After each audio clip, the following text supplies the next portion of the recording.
Kom helt tæt på. Det er sådan, de altid starter, hvis jeg er i sådan en krigszone. Ja, jeg står lige her i øjeblikket. Der er eksplosioner bag mig. Er det ikke rigtigt? Jo. Der er en mur bag dig. Okay, jeg skal det her, det er okay. Er du klar? Ja. Vi skal lige gå, ikke?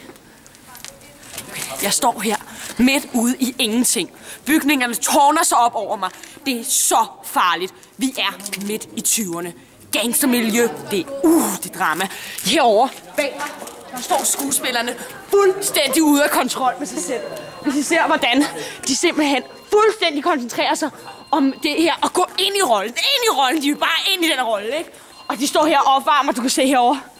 På Nelly, hun har lige lavet en lille dans, og hun står bare, fint nok, det er fint nok, ikke? Hun prøver bare at øve sin stemme, kom ind i rollen, ikke?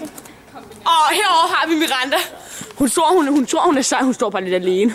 Det skal man ikke skamme sig over, Hun står her. Kom, vi går lige helt op. Miranda, fortæl os, hvordan er det at være en skuespiller? Totalt nice. Hvad har du gjort for at komme ind i rollen? Hvad har du gjort? Jeg var bare ikke mig selv. Ikke dig selv. Hvad mener du? Jamen, jeg lavede bare skuespil. Har du nogen erfaring bag om alt det der musical? Nej. Nej, det er simpelthen din første gang on the stage, som vi jo siger, i teatermiljøet. On the stage. Videre til næste. Herovre, der har vi med en ægte gangsterboss at gøre. Han er en af de farlige, han er en af de rigtig farlige. Må vi se dit outfit? Hvad har du gjort for at vælge netop dette outfit? Jamen, det er jo ikke mig, der vælger outfitsen, vel? Det er jo mine caster og mine bosses og alt muligt, ikke? De der behind the scenes folk, som vi jo også har med her i musicalen, nemlig. Hvis I vil være med næste år. Det er der også casting på. Lille hint.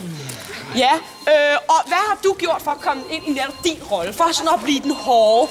Find nu på ham. Hvad har du gjort? Jeg tror bare, jeg er hård.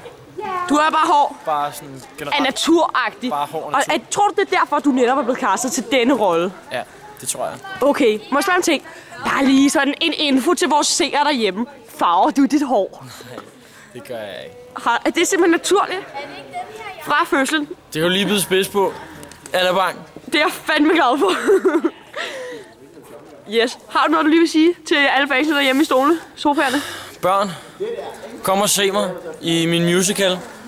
Den burde have heddet Adam. Adam Company. Fucking awesome. Men det gør den desværre ikke. Men kom og se den alligevel, den bliver skide god. Og husk, de våben, vi bruger, må man ikke lege med derhjemme. Ikke